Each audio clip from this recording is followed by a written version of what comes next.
Pastikan hak pilih warga, Disdukcapil maksimalkan perekaman EKTP.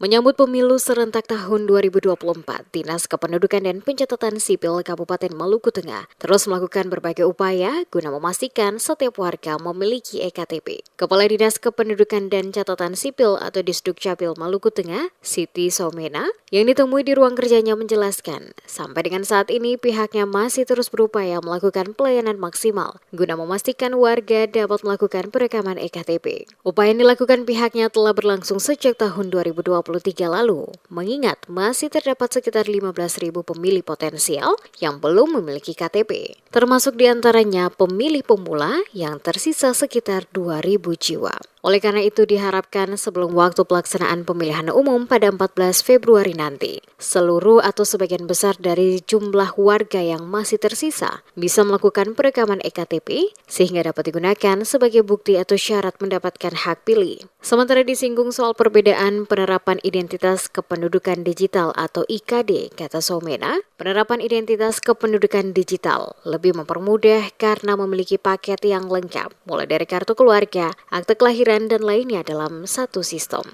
Yang bersangkutan tidak punya KTPL, tapi ada IKD, identitas kependudukan digital. Karena ketong sekarang kalau dia KTP-nya hilang, dia datang, ketong bikin dia IKD. Nah, IKD ini kan dia lebih mempermudah juga. Kemudian dia paket lengkap. Jadi ketika kita sudah IKD berarti dia punya semua data personnya itu sudah ada kakaknya, akte kelahirannya, itu semua sudah ada di paket IKD ini.